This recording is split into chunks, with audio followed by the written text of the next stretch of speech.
New from the Embedded podcast. Female athletes have always needed grit and talent. But for decades, they've also needed a certificate. There was chit-chat about, is that really a woman? And even now, they're still being checked and questioned. Their story is the newest series from CBC and NPR's Embedded. It's called Tested. Listen wherever you get your podcasts.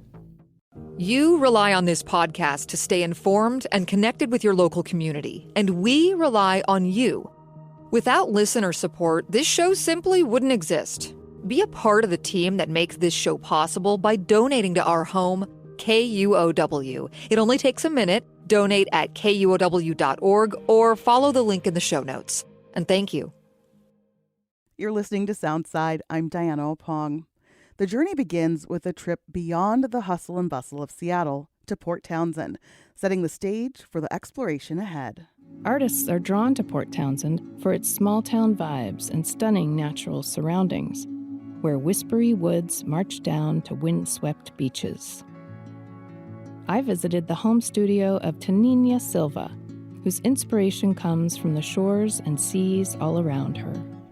Meet Brangien Davis, the host of Art by Northwest, a unique new show on Cascade PBS. In the first episode, we meet Tanina Silva, an artist who crafts intricate woven tapestries from beach flotsam. Art by Northwest showcases local artists inspired by the landscapes and culture of their communities. Each episode explores the stories behind their work, reflecting the unique essence of the Pacific Northwest. Brangien Davis joins me now to talk more about this series. She's Crosscut's Arts and Culture editor. Thanks for being here. Thank you for having me. The show highlights local artists who draw inspiration from the natural world or even cityscapes and incorporate elements of the landscape into their work. What motivated you to build the show around this theme, and what do you hope it communicates to the audience? Well, having been an arts writer for many, many years now, I always notice how artists' work reflects where they are. And it seems like maybe that's obvious, but it comes through in very different ways for different people. So I was interested in that. And I also love going outside of our city to explore what artists are doing around the state and how those very different landscapes east of the mountains or wherever they happen to be working come through their work in a different way. So would you say that one of the hopes that you have is that people understand the beauty and sort of uniqueness of the region? I think what I hope for the series is that people see how artists using their fascinating artist brains are translating their landscape into their work in these totally different ways. These are not all painters who are painting the landscape. You know, that's one way to do it, and it can be very beautiful. But these folks are doing it in a bit of a tangential way. And I think anytime we're seeing artists tell us stories in a different way than we're used to seeing or hearing them, that's important, and we should pay attention. So you've already spoken with artists from the Skagit Valley and the Olympic Peninsula. These are areas that are known for their close connection to nature and the environment. But I'm also wondering what unique perspectives or themes you've been able to get by featuring artists from outside of Seattle. Yeah, so the intent is definitely to meet with artists outside of Seattle in our incredibly varied landscape in Washington state. And so, for example, we saw Tanina Silva, who is quite literally using the nature around her by bringing in kelp and seashells from the beaches around Port Townsend. And then Todd Horton up in Skagit Valley is working within the trees, inventing these drawing devices that he hooks into trees and hangs over canvases and allows them to do the drawing. And he's, out in these incredible forests. He's out on the Samish River, literally in the river for some of his tidal drawings that he does. So in those cases, the landscape is showing up very literally. Mm-hmm.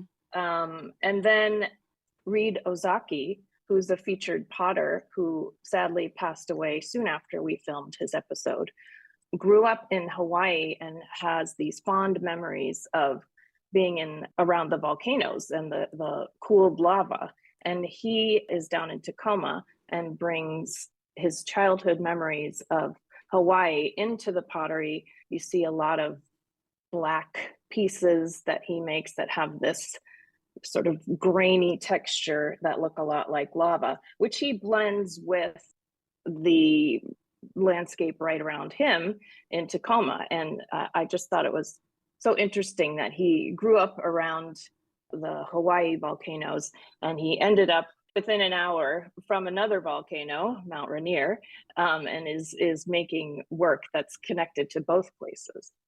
In the first episode, you feature Tanina Silva, a Port Townsend-based artist known for her intricate woven three-dimensional tapestries made from found objects.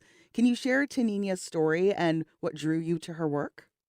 Yes, Tanina is originally from Brazil, and I originally assumed that her work, which looks very much like something that washed up on the beach, it's very webby and net-like, it's all natural materials, kelp, seashells, little bits of stones.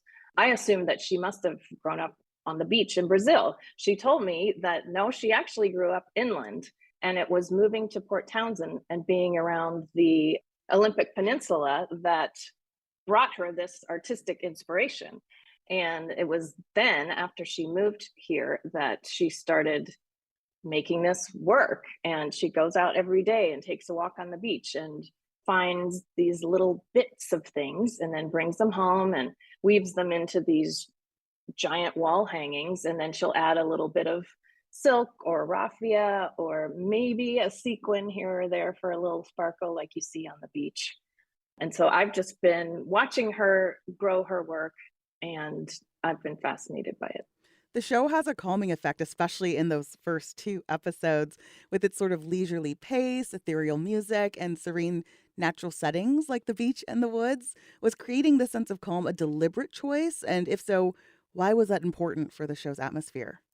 I think it is calm. It's calm here. It's calm in those places. And one of the things that we really wanted to do with the show was establish a sense of place.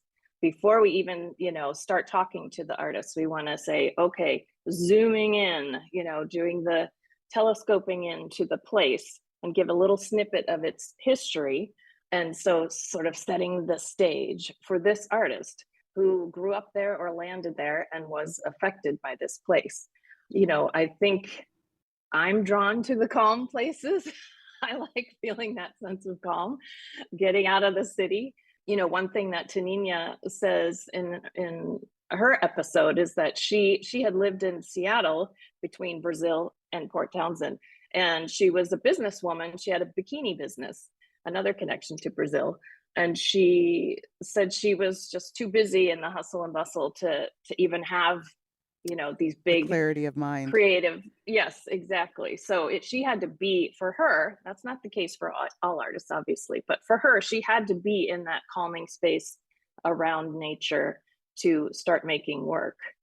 Art that incorporates landscapes with the places people value and are inspired by often explore themes of the environment. In this context, especially with the first two episodes, you asked artist Todd Horton to review a piece created by tidal motion at a river's mouth. And so what do you see as an emotional response here? I think the river's stressed. This is the beauty of art, is it's a chance to reflect and take in, like, what does this mean to me? What am I seeing in my place? We live in a rapidly changing natural world caused by climate change and habitat loss and people moving in, gentrification. How are the artists featured in this series addressing and engaging with this reality? Yes, absolutely. All of the 4 artists I talked to this season were talking to me about that and thinking about that deeply. Todd was mentioning the river, that it's stressed. That's from recent climate change, but also the rivers up there have a long history of being dredged and straightened for agriculture. And Tanina is thinking about ways to show the beauty of the environment in the hopes that people will respect it and think about what we can do to preserve it for the future. Reed Ozaki, the potter, talks about the importance of seasonality. That's something that he loved in his work, and trying to convey that through pottery is one of those creative inspiration mysteries, and how that happens and comes through, and how you feel it when you pick up one of those pots is the beauty of art. There's a lot to look forward to. What other artists are you featuring in this series? So one of the artists is quilter Julie Sevilla Drake, and she is up on Fidalgo Island, originally from Alaska. She talks about how in Alaska she was making work that was all these periwinkle, icy blues. And as soon as she landed on Fidalgo Island, she was surrounded by all this deep, dark green, and started making some work called a fog series, and sort of capturing the fog that she sees up on Fidalgo Island. But now she's moved on to bringing these big, bold colors back to her work, sort of in rejection a little bit of the constant green, bringing more color. She wants more color, more blocks of bold in her work. Brangien Davis is Crosscut's arts and culture editor and the host of Art by Northwest, a new show on Cascade PBS. Thank you so much for being here, Brangien. Thank you so much. Thanks for listening to Soundside. And hey, this show is only possible because listeners support us. If you are able to give right now, check out the show notes for a link to donate. And don't forget, you can listen live on KUOW 94.9 FM Seattle at noon and 8 p.m., Monday through Thursday, or anytime online at KUOW.org.